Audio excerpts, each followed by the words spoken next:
I was reading the Bitcoin subreddit the other day, and a phrase grabbed me by the eyeballs. The $5 wrench attack.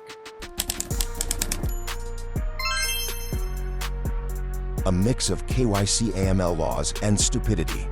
One of them you have little to no control of. Most people have to on-ramp and off-ramp fiat in any sizable amount they want you to KYC. The problem with that is, even the largest companies are susceptible to being attacked at the employee level. For instance, you hire cheaper labor overseas like Coinbase did for customer service, and the bribes are easier because what might be a little money to you could be generational wealth for others.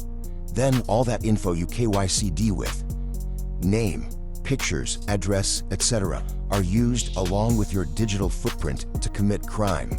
Stupidity is simpler. That's like when people were live streaming the sale of a Bay C from their phone in a major city. You might as well just give L out free cash. That's the idea that no matter how unbreakable your encryption is, a $5 wrench and someone willing to swing it can get the job done. I figured, yeah, it's past time we talked about this. By the way, this video won't be monetized, so if you like what you're hearing, smash like, share it, hit subscribe, and check the support links down below so the channel can keep digging into stories the algorithm would rather ignore. Let's go. Manhattan, the Townhouse of Terror. Picture a $40,000 a month Soho townhouse turned into a medieval dungeon. According to prosecutors, crypto investors John Woltz and William Duplessis lured Italian entrepreneur Michael Valentino Teofrasto Carturen to New York with promises of business meetings. Once inside, the hospitality package allegedly included zip ties, pistol whippings, electric shocks to the feet, forced crack smoking, tequila set on fire, and even a moment where Carturan was dangled over a 5-story stairwell while the pair demanded his 12-word seed phrase. He endured 17 days of this before breaking a window and sprinting barefoot into the street, where stunned construction workers called 911. Police recovered body armor, night vision goggles, chicken wire, Polaroids of Carturan at gunpoint, even a chainsaw, inside the townhouse. Both suspects now face life in prison, and 2 NYPD detectives have been benched for allegedly moonlighting as their off-book security detail. Takeaway: if your crypto mentor keeps night vision goggles next to his ledger, maybe spring for a hotel. Paris, the hardware wallet horror show. Cross the Atlantic and it feels like Gotham City for anyone with a ledger. David Balland, co-founder of Ledger, was kidnapped in January. French prosecutors say his abductors severed a finger and texted the photo to Ledger execs while demanding a crypto ransom. A 230-officer dragnet rescued Balland and his wife within 48 hours. 10 suspects are now awaiting trial. In May, 3 masked men tried to shove the daughter and grandson of Paymium CEO Pierre Noisat into a van on a Paris street. A random passerby rushed them with a fire extinguisher. Yes, really, forcing the kidnappers to flee. Weeks later, crooks in suburban Paris snatched a 23-year-old crypto user, demanding both €5,000 in cash and the PIN to his ledger before releasing him. The rash of cases pushed Interior Minister Bruno Retailleau to convene crypto founders for an emergency security summit. France alone has logged at least 6 physical crypto attacks this year.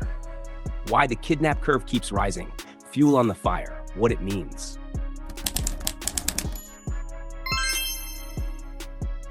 Flex culture. Bitcoin has hovered above $100,000 for weeks. Post that on Instagram, and you're basically geotagging your own ransom note. Cracking SHA-256 is costly. A $19 wrench is not. Leaked KYC and doxing. Exchange breaches hand crooks spreadsheets of high-value wallets. Ready-made shopping lists. Underreporting. Casa CTO Jameson Lopp has already logged 22 in-person crypto attacks in 2025. Nearly 1 a week, and says most never hit the news. Each successful wrench attack spawns Telegram chats full of wannabes swapping tips. Bottom line, the richer holders get, and the louder they brag, the more attractive physical coercion becomes.